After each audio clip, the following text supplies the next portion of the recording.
a man needs a vocational sense of call. He's got to have a sense, I was put on earth to shape the kingdom this way. Yeah. Do it for the glory of God. See it as a part of divine order and human flourishing, and then work towards the redemptive edge of it, like finding that place where beauty and brokenness collide and pushing culture in a direction of redemption.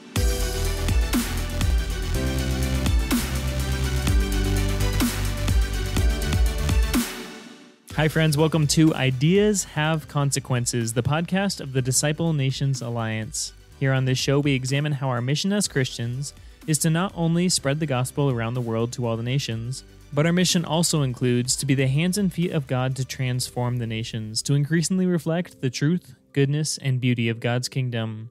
Tragically, the church has largely neglected this second part of her mission, and today, most Christians have little influence on their surrounding cultures. Join us on this podcast as we rediscover what it means for each of us to disciple the nations and to create Christ-honoring cultures that reflect the character of the living God. Well, welcome again to another episode of Ideas Have Consequences. This is the podcast of the Disciple Nations Alliance. My name is Scott Allen, and I'm joined today by my team members and friends, Luke Allen, Dwight Vogt, and we're thrilled today to have as our very special guest, Pastor Jon Tyson.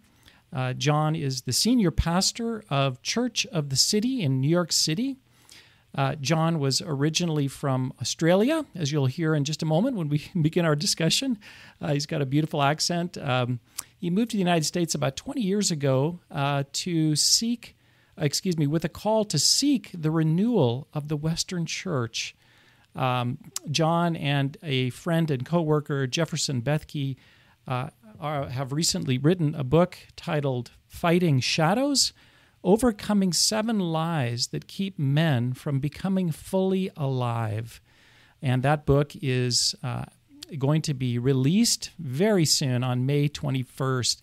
And Pastor Tyson, Pastor Jon, it is a thrill to have you with us. Thank you for honoring us with this time that we can have together to talk about your ministry and this book.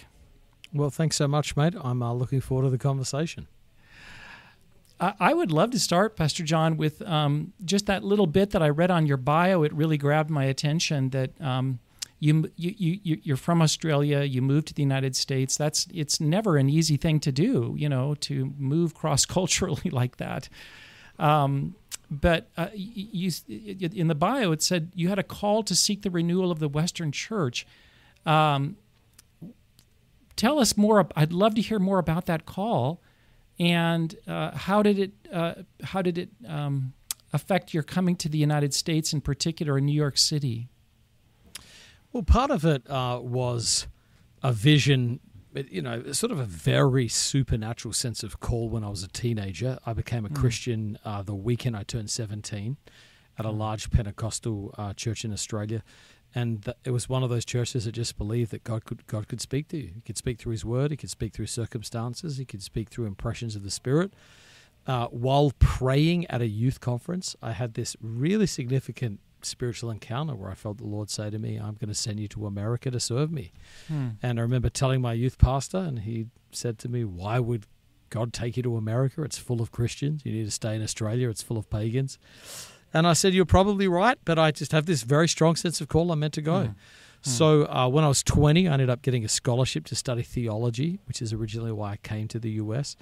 I met my wife in the first 10 days, so she certainly assisted me in staying here. But I think in some sense it felt a little bit like Leslie Newbegin's gospel to the West sort of a call.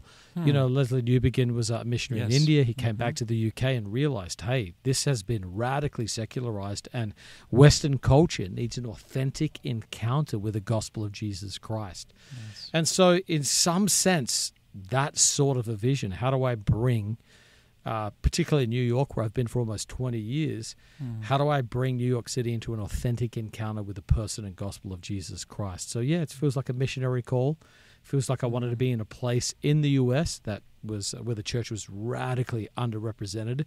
Where we are in Manhattan, we have the same level of evangelical Christianity as they do in Japan.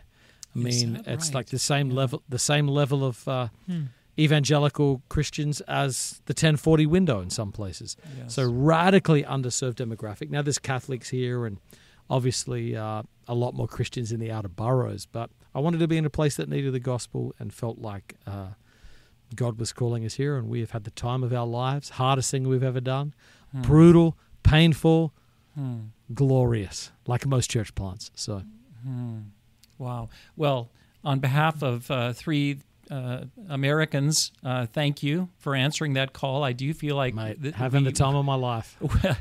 It's a time where I think our country really does need missionary influence from outside of the country to remind us what the true gospel is. And so I'm grateful that God put that call on your heart and that you responded. And sounds like you're really having an impact in New York, and I'm sure beyond that as well. So tell me about the connection between that call to seek the renewal of the Western Church and the book that I just mentioned, Fighting Shadows, Overcoming 7 Lies That Keep Men from Becoming Fully Alive, because I'm sure there's a connection. You've obviously got a heart for men, and you see the troubled and difficult times that we're living in right now for men and masculinity. How does that connect to that call? What draw that connection for us? I think in some ways it's a bit of a sub-theme. I mean, my main passion is making compelling missional disciples. That's the big picture. And then I'm looking around and asking the question, where are there struggles or real deficits in that? And over the last 20 years or so, I've just seen a slow and steady decline in the kinds of men that we are producing, not in society as a whole, but inside the church. You know, the church is reeling with scandal after scandal. It doesn't matter if you're a Pentecostal or a Presbyterian. There has been major pastoral scandals and ministry failures. And it just feels like our ability to make and form godly men has disappeared from the church. And so a lot of it was just sort of, you know, how do we fill in these gaps? How do we address a practical need? Part of it's my own story of like my own journey trying to become a man and figure out what it means to follow Jesus in these confusing times. Part of it was in raising my son. He's 23, trying to help him navigate what it means to be a godly man in a world like ours. And then I do believe that men like Jesus are a gift to the world. We are groaning right now, particularly here in the US. We've got a major election coming up. And, you know, not to be controversial in any unnecessary way, but I think so many people are like, are these the two best men of the 100 million men in America that we've got? Is this it? Is this the bar? One who has cognitive decline and then one who has moral decline? Is this it? Is there nobody else?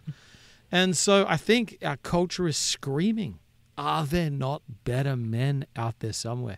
I think there's a real opportunity for the church to make men who think like Jesus, love like Jesus, care like Jesus, and to deploy them for the good of the world out of the church. So it's definitely connected to a vision of renewal for sure. Yeah. My own take, John, is that, you know, I think we've taken it for granted, this formation of godly men in the church, because I think there was a lot in the culture that just kind of enabled that to happen for a long time. Yeah. And these changes that have happened since the, like, say, 1950s, 1960s with the sexual revolution, the rise of modern feminism in its various forms, that's all pretty, you know, recent in the big scheme of things. But it really has thrown a monkey wrench into, you know, just the whole area of male and female and what does it mean to be a man, what does it mean to be a woman. It's created a ton of confusion. And I just don't think the church has really addressed that. So you have a lot of young men who are just adrift right now, as you said, without any kind of clear sense of what this means, or even if it's a good thing. And the culture obviously is telling them it's not a good thing. You know, it's a toxic thing. There was one thing that you wrote in the book that really jumped out at me. I thought it captured the culture's message anyways towards men really well. Men are today supposed to be calm, placid, agreeable, nice, apologetic, lamenting, I guess, remorseful, and are supposed to sit back, shut up, and hand things over because we've already had our turn. I thought that was well well put. I think that's a pretty good sense of where the culture is. At least a lot of the culture is telling men, kind of that's what that's where you're supposed to be at. Do you think men in the church, John, in your church and other churches, have bought into that? Well, they certainly feel that pressure. I mean, if you have a job and there's HR at your job, you feel that pressure. I'm not. Yeah, I think there's so many changes that have worked to do this. Part of them are technological. Many of the traditional jobs that required male physical strength have disappeared. Yes. We're definitely in an information technology. I think societal changes, religious changes, secularism, all of these things are creating a compounding dynamic where it's hard to pinpoint one particular thing. But I do feel like this. Men feel cultural pressure externally to conform and inner shame based on the amount of sin they have in their life that absolutely robs them of the capacity to show up in the world how God's called them to do. So I think there's inner forces sabotaging them, and I think there's external forces, and they play together, and that's where I think a lot of the apathy, the disengagement, where that sort of thing comes from. So the church, in many ways, their primary job is to deal with the inner forces that enable them to go into the world and act differently and respond to the cultural forces.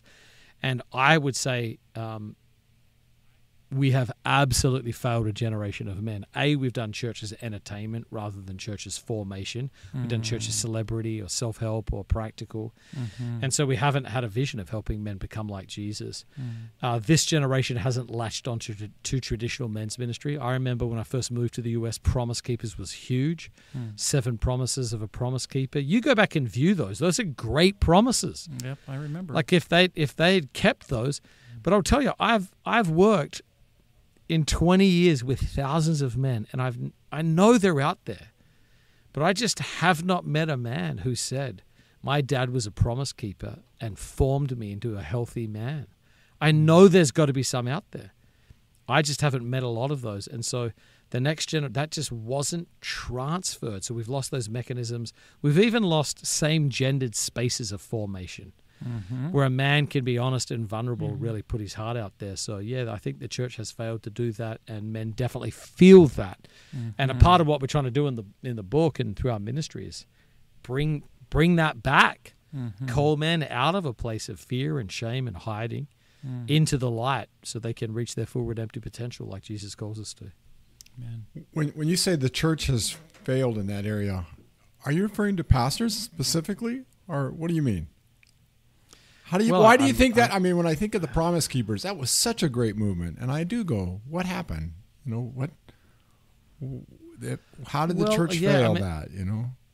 Well, if you talk to the people at Promise Keepers, I think they would say, maybe it was pride, meaning that they got so full of a vision of stadiums. It looked like they were going to, they did the Million Man March, and we're going to sort of like accumulate our power. And I don't know. I can't diagnose it because I don't know too many primary sources on that.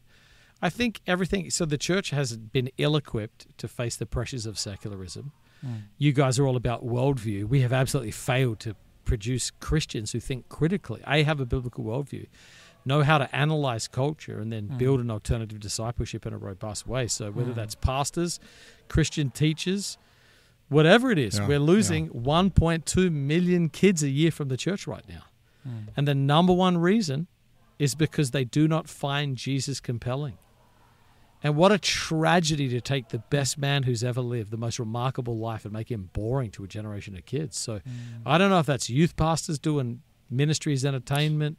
I don't know if it's kids ministries doing Bible light. I don't know if it's senior pastors preaching self-help. I don't know if it's Satan coming against the church. I don't know. It's a complex thing to diagnose. But I do know it's been effective. And it's probably all the things: lowering of biblical authority, rise of self-expression, radical individualism. It's been an onslaught of forces for which the church was not prepared to respond. And but I think in many ways it was the compound effect of the 50s and 60s, and it all hit at once. And the church just felt ill-equipped to fight 7 battles. The battle for biblical truth, the battle for biblical identity, the battle for Christian sexuality, the battle for servanthood, the battle to engage the culture. I mean, these are the typical pastor can't handle all of that. So it's been a challenge for sure. I'd like to talk about the title, Fighting Shadows, Overcoming the Lies. Talk a little bit, John, about those shadows. What are they, and how do they impact men today, the mental, emotional, spiritual well-being of men today? Yeah, the central idea of the shadows, a lot of people sort of say, is that based on Jung's idea of the shadow and the importance of integrating the shadow? And the answer is no. Though I think I'm not anti-Jung. I'm not pro-Jung. He had a couple of nuggets in there that were helpful. But it's not based on sort of Jung's framework of integrating the shadow. It's based on a conversation Peter and Jesus had that I just perceived to be a revelation about the enemy's strategies for our life. Jesus comes to Peter and says, Satan has asked to sift you like wheat. What a terrifying moment to realize that you are in the crosshairs of the enemy and he is personally asking to come after you like he came after Job. That's a bad conversation. And what you would hope is, Jesus, please tell me you told Satan to leave me alone. That's not what he says. He says, I've prayed for you that your faith may not fail. And that word, fail, the Greek word eklepo, where we get the word eclipse. We've just recently had an eclipse here in the United States, and it means something gets between the sun and the person viewing it, so it appears as if the sun has disappeared. And it actually says the sun stopped shining when Christ is on the cross. It's that same Greek word that's used there. And I felt like, man, this is an insight into the enemy's strategy. He wants to put something between us and God in such a way that it appears that God has disappeared. From the you can position your hand so close to your face that it looks like the sun is gone. And it's not, the sun's fine, but from that vantage point, it can seem like it disappears. So, I think Satan wants to put these forces, these eclipses in front of God, where we're left in the dark, living in the shadows, thinking that God has left us. The shadows are, and people ask, how did you come up with them? It was like through mass surveys of talking with men that we work with. There's many, many more, but we feel like these were the core ones men were facing. Loneliness, shame, lust, ambition, work, apathy, loneliness. These are sort of the core things that we feel are coming over the hearts of men right now, stopping them from reaching their redemptive potential. We've spent a lot of time counseling, doing events, preaching to, workshops, listening with men, and trying to help them get out from under these things and into the light. So, yeah, that's the sort of central idea of the book. Dwight, I believe you wanted to, or Luke, both of you guys wanted to jump in on some of those because, we could spend an entire podcast talking about any one of those shadows. I do have one immediate thought as you listed them. I'm thinking what happens sometimes, and this is probably historically more in the past, but it's like these shadows come in, and for example, ambition and sex are okay. Both of them are. One is I have ambition for my job. I have ambition for my career. Sex is a part of life. It's a part of marriage, and so the tendency is, well, if sex is bad and ambition is bad, we just get rid of them. We just push them away. Yes. And so you in your book you talk about formation and deformation, and I don't know if it's tied to this, but I love that idea that when something is formed in the way that God designs it to function, it becomes part of the light. It's no longer the eclipse. Yes, absolutely. Yeah. And I skimmed through your book pretty quick, I admit, but that was the sense I was getting from you, that we're not trying to get rid of these things. In fact, that's the wrong approach. It's like you deal with them, and God's gift becomes part of His light. So, can you unpack where you're going with all that? Yeah, sure. Ambition's an easier one. Okay. Is ambition good or bad? Well, it depends. Bahnsen said it's good, and you go to his church, or he goes to your church, right? David Bahnsen? Yes. David Bahnsen is a good friend of mine. Yeah, anyway, he was on a podcast recently. I think ambition is good. I don't think it's neutral. But ungodly ambition is damaging. A passage like James 3, wherever you find selfish ambition, or bitter envy. There you will find disorder, chaos, every evil practice. It unleashes hell. And it says it's earthly, unspiritual, and demonic. That's what it produces, a culture. And the earthly culture says ambition is about you beating other people and looking good when you do it. In the chapter, I refer to James K. Smith, who says the two dominant traits of ambition are domination and recognition. So it has a competitive element. I have to beat you, and recognition, which means I have to look good while I do it. That is unhealthy, and that produces much of the dysfunction and chaos in our world today. But a man wanting to do his best for the glory of God, there's nothing wrong with that. There's nothing wrong with wanting to be the best. It's being the best at the expense of crushing other people and having a comparative element that says, I cannot be the best unless I look good at making you look bad. So that's the worldly component of ambition. My goal is to convert worldly ambition to holy ambition. And holy ambition has three, and I talk about the life of Nehemiah. Holy ambition has a kingdom orientation rather than a self-orientation. It's looking beyond the horizons of the self to God's purposes in your generation. Secondly, it's going to require that you take sacrificial action for others and not just for yourself. So your effort and your leverage are not for self-accumulation, but for the good of others. And then lastly, you've got to have a vision of including God in this. It can't just always be about you. So history is shaped in a man's family, in a company, or in a nation by men with holy ambition. Nehemiah saw more in 52 days than the previous 52 years because he had holy ambition.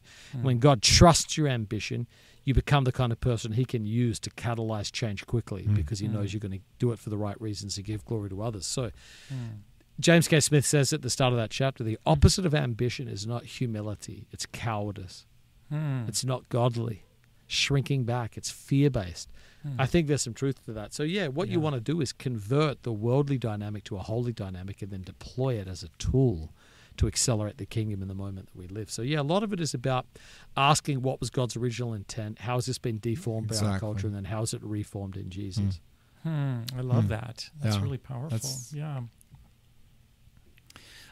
Luke, do you want to jump in here on this one? I'm sure you've got some questions or thoughts. Talk to me, Luke. I'm trying to keep up. You guys are moving, and this is fantastic. I wanted to just highlight the your guys' definition in the book of masculinity, or of healthy masculinity, and you can tell me if I get this right. I think I got it right though. A man is an image bearer and son of God, entrusted with power and the responsibility to create, cultivate, care, and defend for God's glory and the good of others. That sounds absolutely about right. Love that. That sounds about right. Yes. I just love that definition. It is so comprehensive, and it includes a lot of things that in a lot of other definitions I've really missed out on, including concepts like cultivate and to create, and you even included the word power in there, which I don't tend to hear very often in what it means to have healthy masculinity. And that just came to mind because of what you were just talking about there with ambition. Yeah.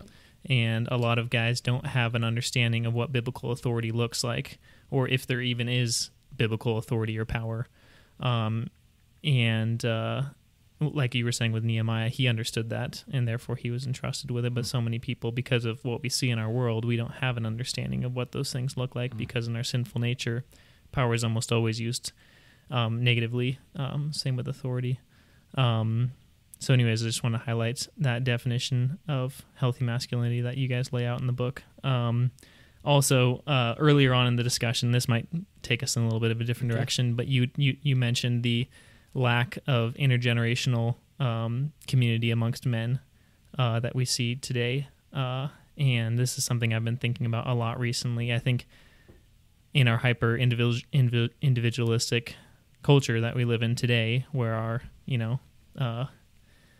archetypes of masculinity are like, James Bond, John Wayne, Batman, these just loner guys who never ask for directions.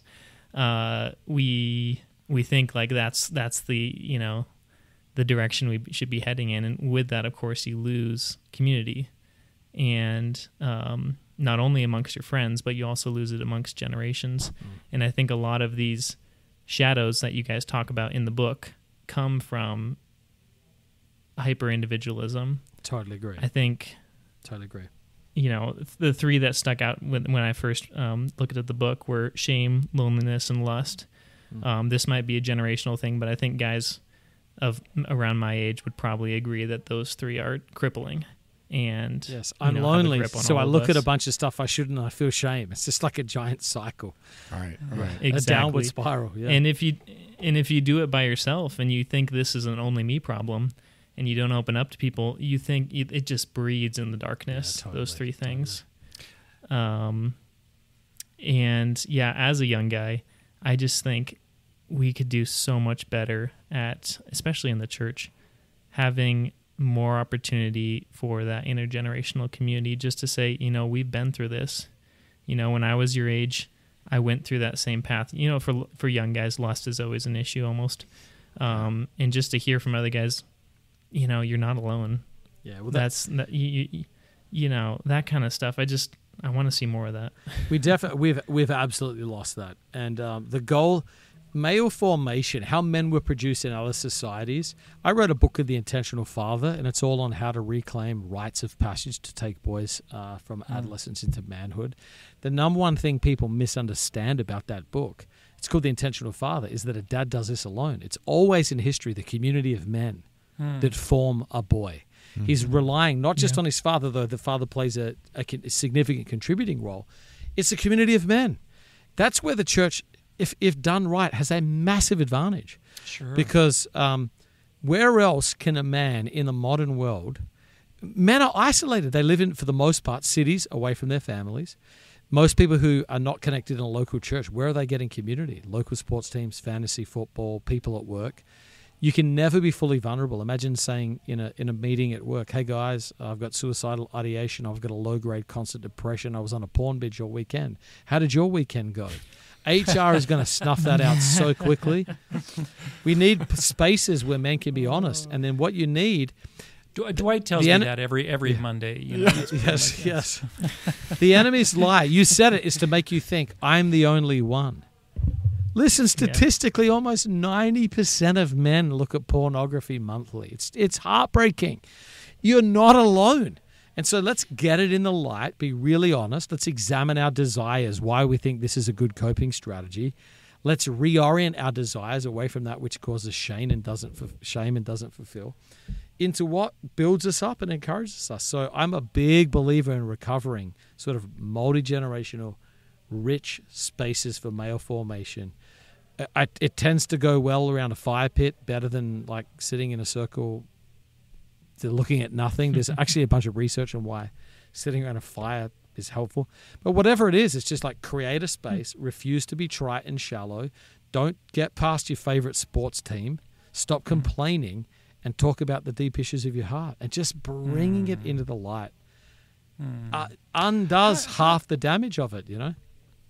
Mm-hmm. It's also, as you well know, Pastor Jon, not easy to do. What advice would you have right now to somebody who's listening to our podcast who's struggling, let's say, with porn addiction and lust, but they don't know where to begin with that? Because, you know, to just bring it into the light, you know, you have to be so careful, right? It can be used against you, or who knows? You know, I think there's a lot of reasons people don't do that, and they're valid reasons. So, what advice do you have for somebody practically? In male spaces, that is not weaponized against you.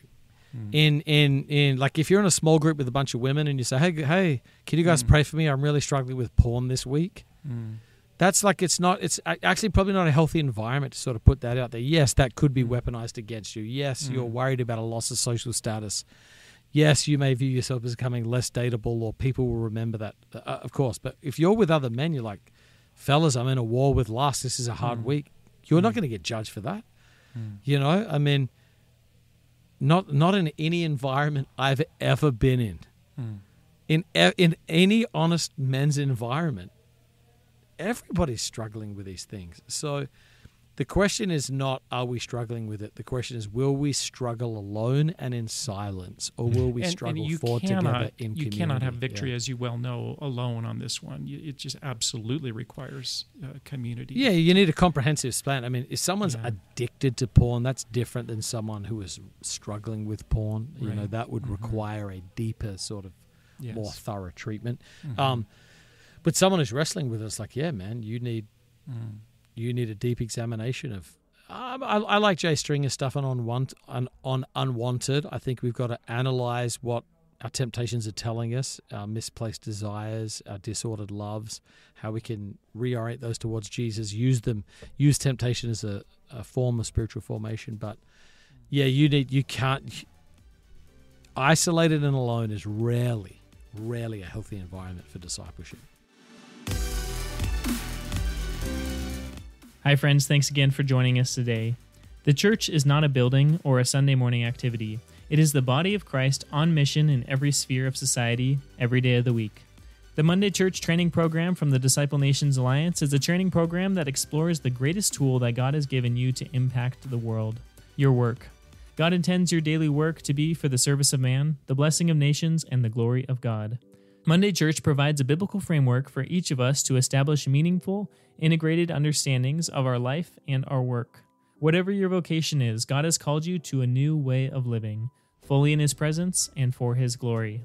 To learn more about Monday Church, head to quorumdeo.com and sign up today for free. And the course is also available in Spanish and Arabic. Again, that is quorumdeo.com, and from there you can sign up for Monday Church today.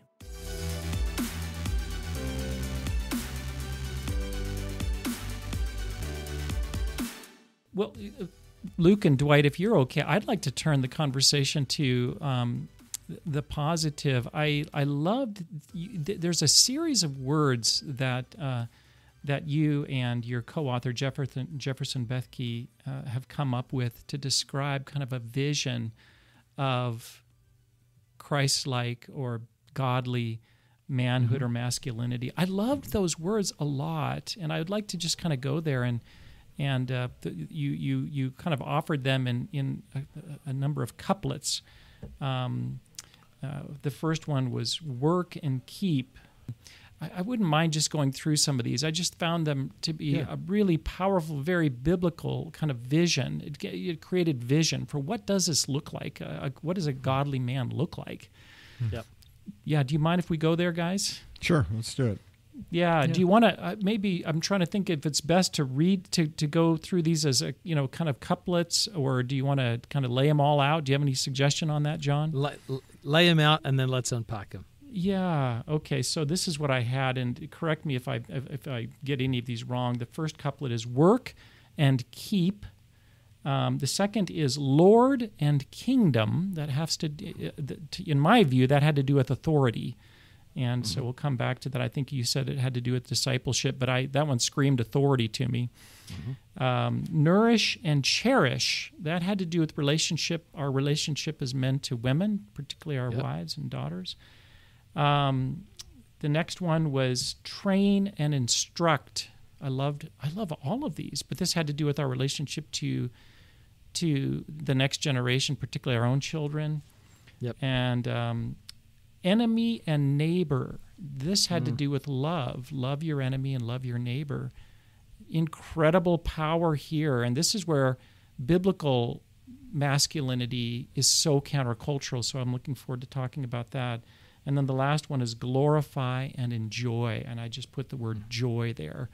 But I'd love to go through these. I just want to thank you, John, because I thought, it's one thing to critique what's happening in the culture, and that's important, and to lay out the shadows, as you've done, these things that we're struggling with. But it's another thing to put forward this kind of truly positive vision and kind of frame it with some helpful hooks like these words. So, work and keep. Let's talk about work and the importance that has for godly manhood.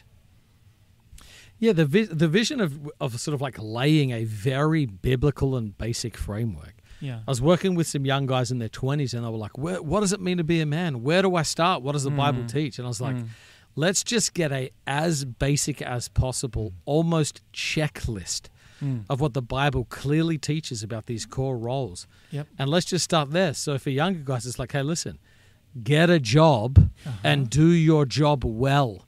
Yeah. And in so doing, you will get a sense of agency, nobility. You'll have resources to build a legacy, and you'll be able to contribute to society. Get a job and do your job well. A man who does his job well, whether he's a janitor, a mechanic, a customer service rep, a financial advisor, a marketing director, as opposed to a man who does a half-hearted job, will be a blessing to the world. Amen. And so do your job for the glory of God, and do it unto Him. You'll be rewarded. You'll participate in the larger economy. The standard of work is so shoddy in the modern world.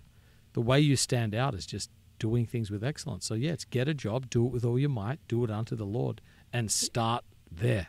See, John, I want to say something that, in my own ministry experience, this whole area of work, and I'm just going to speak kind of theologically or biblically, it's so neglected in the church.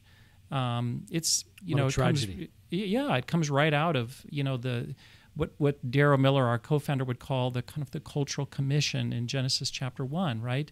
Have dominion, right?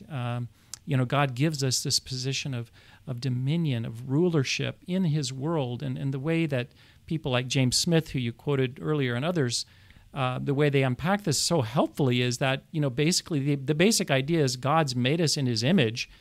He's a creative, working God. We're made to create and to work and to leave this world better than we found it, which is an amazing thing that we can actually do that, The modern world tells us that we're just consumers and we rape and pillage and leave the world worse off, and we should actually get rid of people. But the Bible says, no, we actually have this capacity and this call to work and to create and to make things that help people, and and then there's the keep aspect too. But all that is so neglected in my own view, John, in the church, where the message often is our job is to win souls, right? Yes, of course, but not, it has nothing to say about our work. And in fact, you have even many people thinking work is part of the curse, or they have all these bad ideas about work.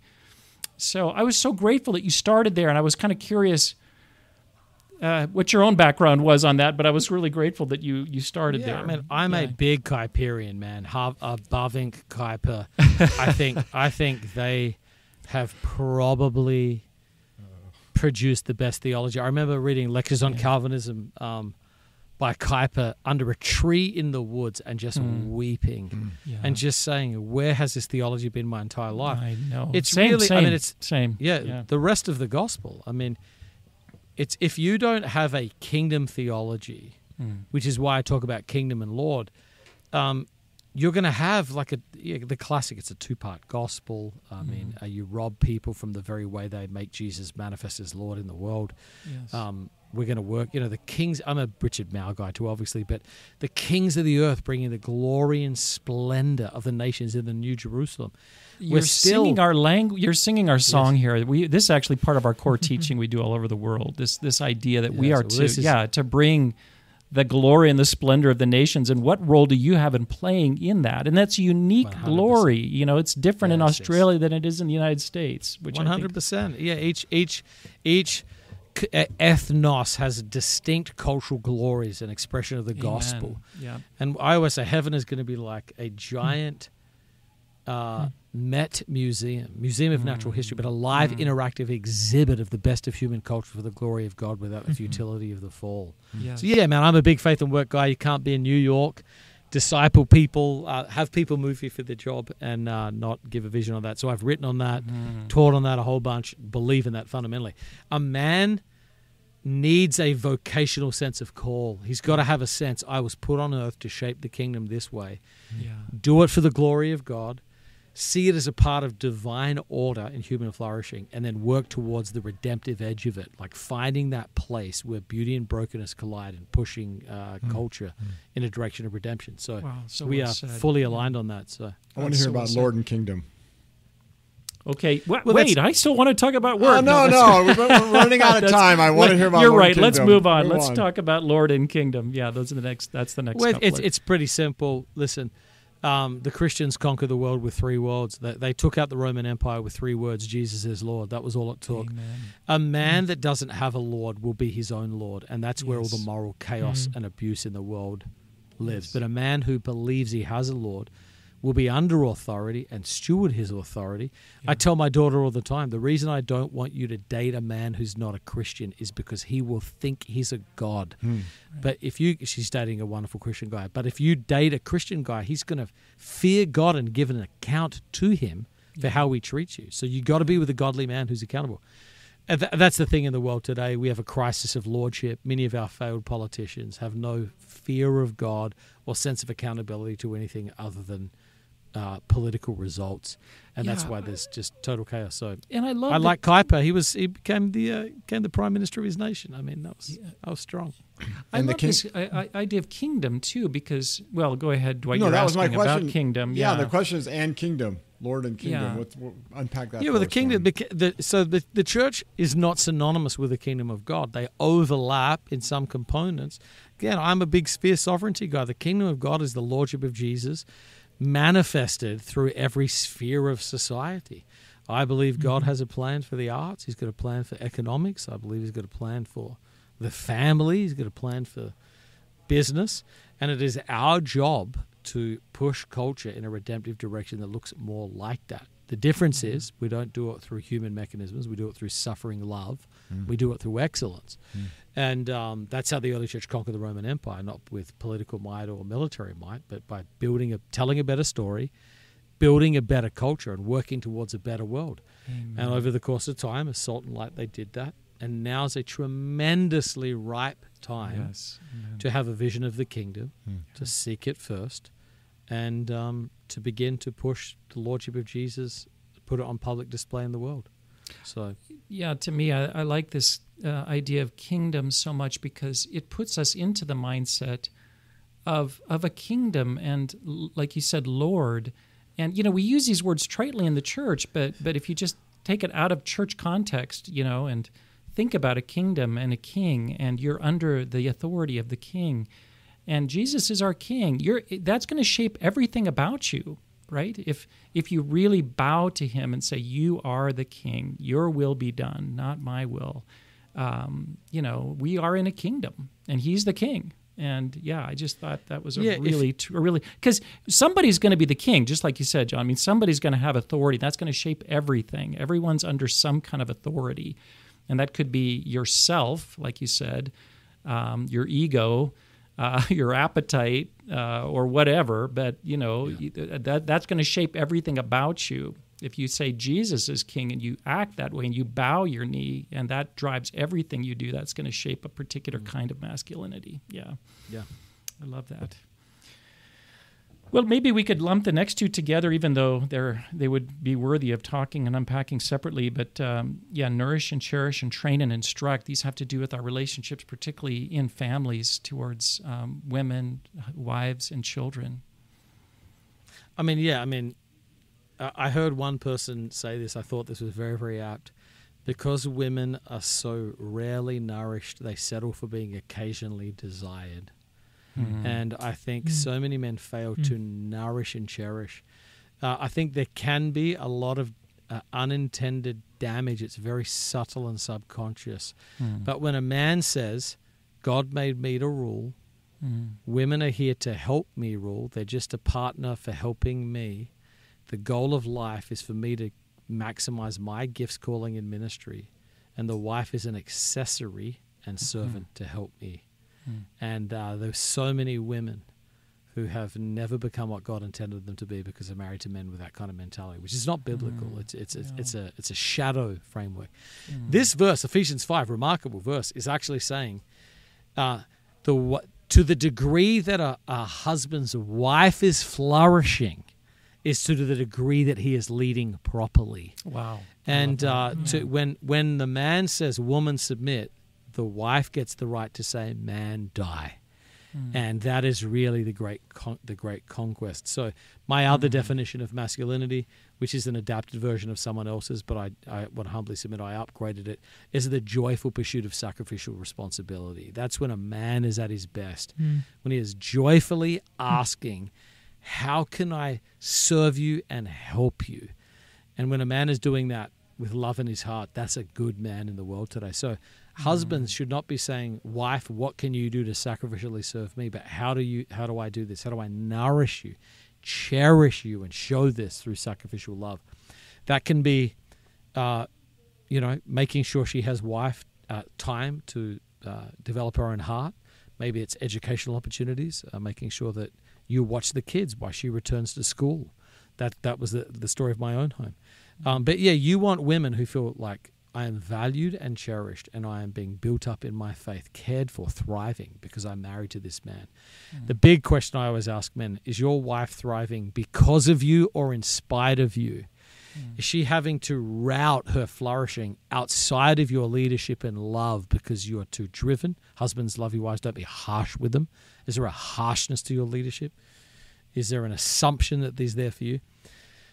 And you see many pastors' wives, many men's wives, they're just tired shells who exist to lift up the man rather than a joyful sacrificial partnership with the wives thrive because of the man they married. But I think we could spend 10 hours on this. This is really a tough one. No, it is. And I think there's just a lot of confusion and a lot of false application or wrong application around this topic. Partly, too, because, again, the culture has so villainized this whole area. The patriarchy, right, is just one of the most evil things that we're told exist out there, right? And, so this is kind of the male headship idea in the home.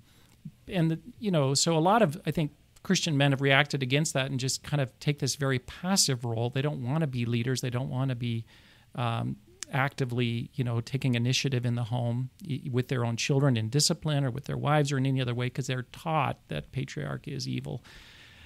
It's not, but it has to be practiced in the right way, as you're describing, one that's focused on, the wives and daughters being cared for and nourished and cherished. That's what's tricky. That's what's hard, is that it's hard to get all of that together. So I really applaud you for doing that. It's easy to say in a podcast. It's hard to live out in real life, mate. It sure is. It sure is. But yeah, no, it's this is something just I didn't know when I got married. To Kim, I had to learn this through the course of marriage. I was very much shaped by kind of the feminist culture I was raised in. That it's wrong. This idea of male headship and submission, all this is really wrong. So, and it was actually my wife that had a vision for that. She had to kind of teach me how to do that. Listen, to me, it doesn't matter what progressive culture says. Okay, I'm in the middle of New York, which could not be more progressive if it tried. It can only be more progressive if it was Portland. Okay, it has been. Again, it's only my opinion, but it's an informed opinion of 20 years of pastoring in the city. When men step up and provide sacrificial initiative, women say thank you. Oh, yeah. Rather than how dare you. Oh, for sure. Yeah, there's just something to it. Yeah. And this is how God designed it. That's why. Yeah, it's almost like men are designed to serve and sacrifice. Yes. Yeah. No, absolutely. Let's talk about enemy and neighbor. The power of love. I just think this is. It sends a shiver up my spine when I think about this one, because it's just so powerful.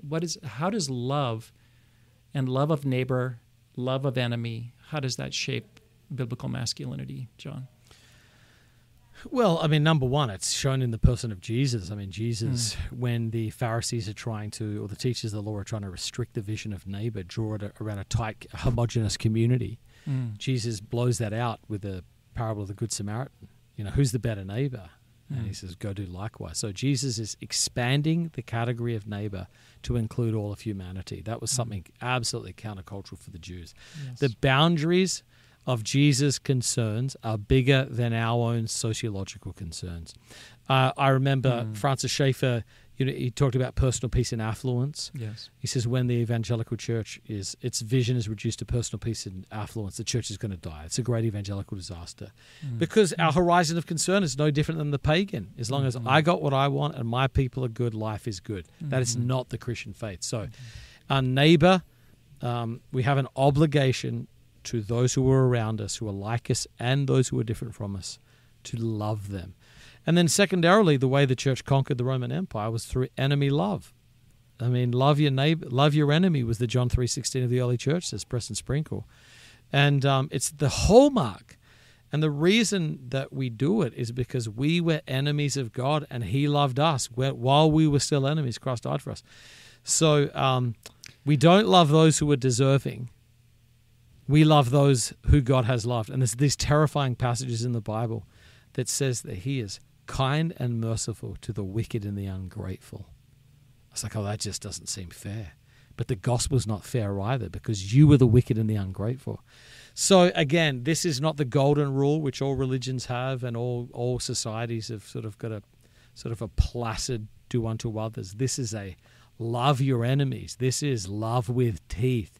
This is love that changes and tears down hostility in enemies and produces a supernatural peace. So it's absolute distinctive of the Christians. I was curious if you had read a book called The Rise of Christianity. It's a book that probably goes back 15 years now by a sociologist named Rodney Stark. Okay, you've heard of that book, yeah. Yeah. Because he talks about the early church, and his question was that question: what caused this tiny little group of persecuted, followers of Jesus to essentially grow into the church that eclipsed the Roman Empire, And he boils it down. It was really fascinating to what we're talking about right here. And he looks specifically at the plagues that swept through the ancient world, the Roman world, and how the natural human response was to flee, right? If somebody got sick, you left because out of fear for your life, you just abandoned them, And then something happened that had never happened before in human history, apparently. These Christians went towards the people that were victimized by the plague, and they began to love them in the same way that in the parable of the Good Samaritan, that kind of practical demonstration of love and compassion, nursing them back to health, very often taking the disease on themselves and dying, but they were willing to do that because their king, this is Lord and kingdom, right? Their king did that for them, right? Yes, he died for them. And then he said, go and love other people in the same way, and they actually did that. Yeah. And it had such a profound impact on the people that received that love that, again, Rodney Stark said this is what it was. This was the catalyst that caused the church to grow. People they had nothing to say in response to that, other than, this is real. Julian the Apostate, the last Roman emperor, really to provide resistance to Christianity. He tried to revive paganism. He just constantly complained about how the Christians were outliving the Romans. And his last words, he was injured on a battlefield and he died. His last words were, "The Galileans have won." His whole life he tried to beat them. And that was really the end of opposition to Christianity in the Roman Empire. Wow. And that's it. And so I say to people all the time, I'm getting ready to preach on politics this Sunday, because of our short-range soteriology and our lack of belief in the power of enemy love and the gospel, we project our need for certainty and power on any current political regime, and we do not believe that enemy love is a legitimate strategy for influence in the culture.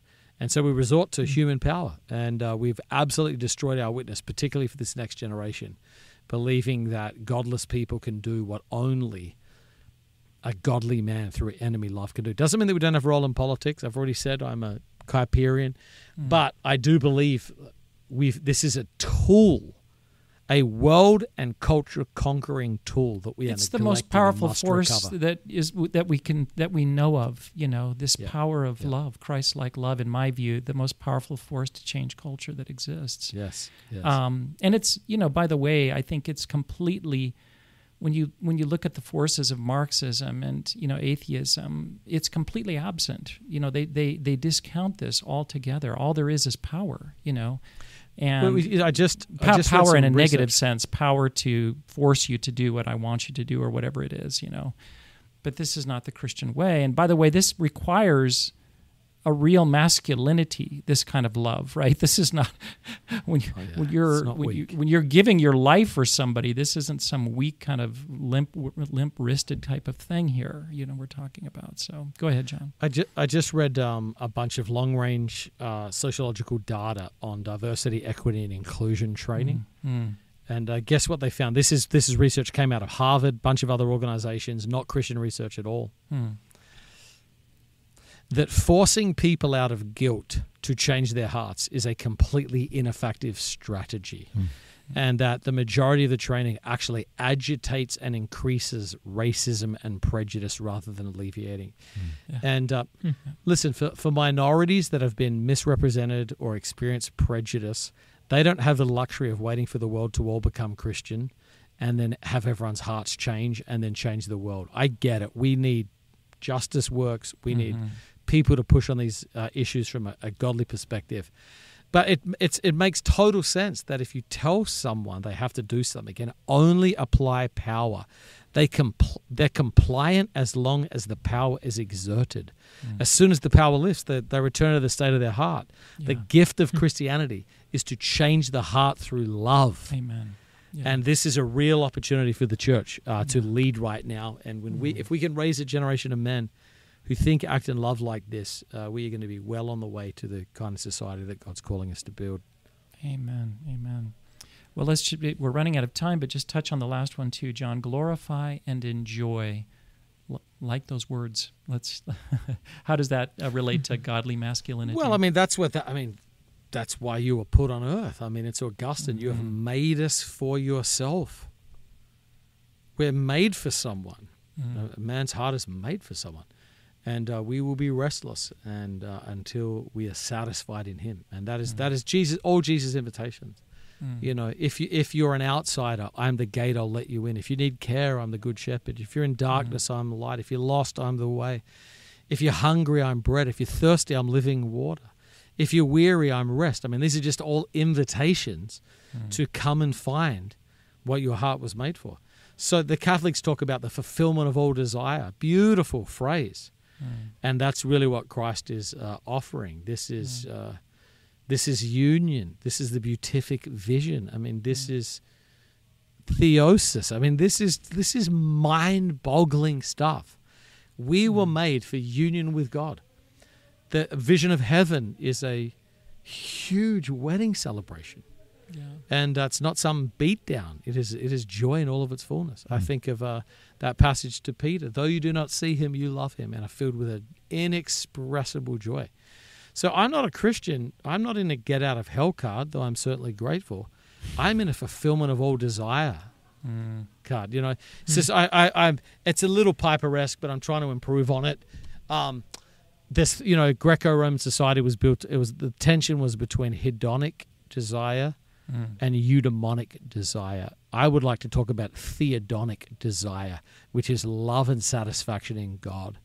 And when Christians really get that third level, here is satisfaction, here is pleasure, here is joy.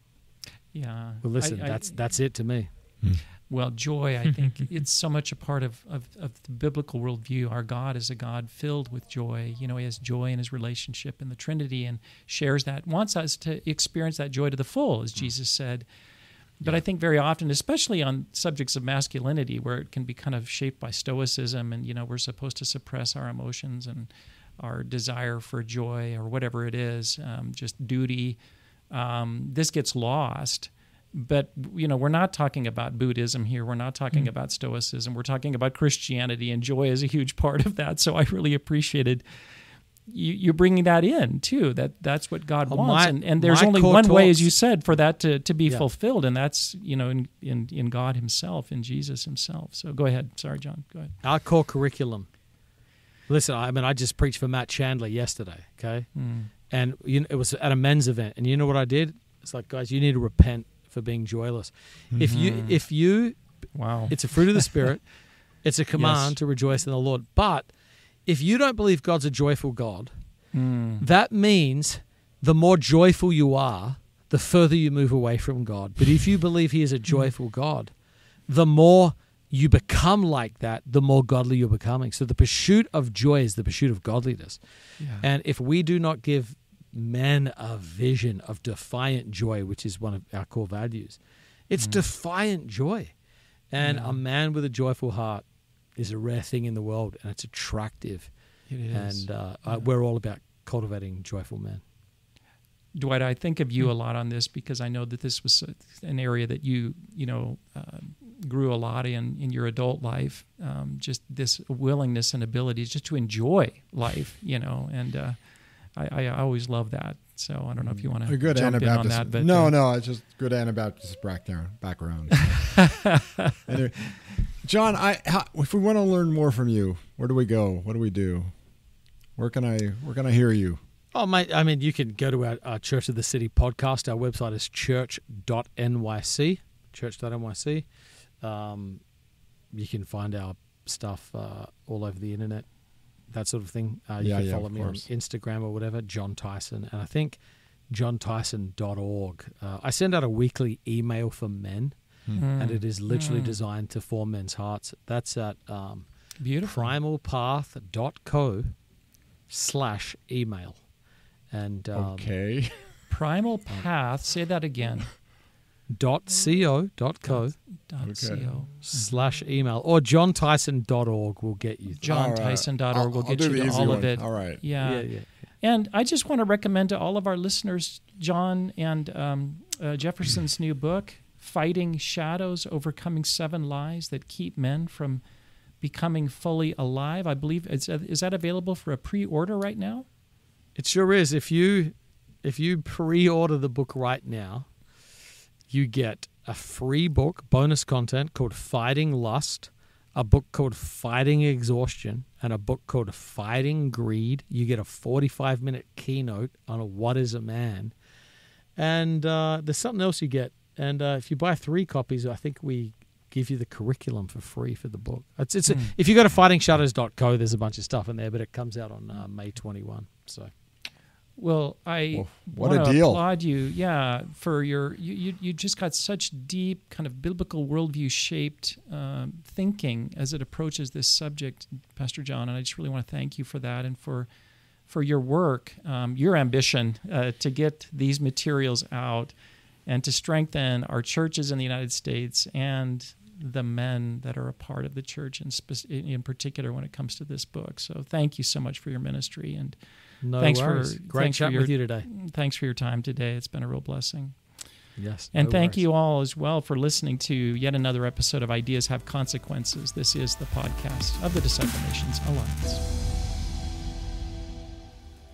Thank you for listening to this episode with Pastor Jon Tyson. I thoroughly enjoyed this discussion, and I hope you did as well. As always, if you have any questions or comments about this episode or any of the episodes, feel free to reach out to us, and the best way to reach us is on the episode page, which is on our website, or you can always reach out to us via email. Our address is info@disciplenations.org, and if you'd like to reach us on social media, we are Disciple Nations on Instagram and Disciple Nations Alliance on Facebook. If you'd like to get your copy of Fighting Shadows, make sure to head to fightingshadows.co. And as Jon just mentioned, if you'd like to find out more about him or his church, you can find his website, newsletter, podcast, and social media handles, which are all available also on the episode page, which is linked in the show notes. Also on that page, you can find out more about the course I mentioned during today's break, Monday Church, Our Daily Work for the Service of Man, the Blessing of Nations, and the Glory of God. So that is also available on the episode page. Thanks again for joining us. As always, the podcast Ideas Have Consequences is brought to you by the Disciple Nations Alliance. To learn more about our ministry, you can find us on Instagram, Facebook, and YouTube, or on our website, which is disciplenations.org.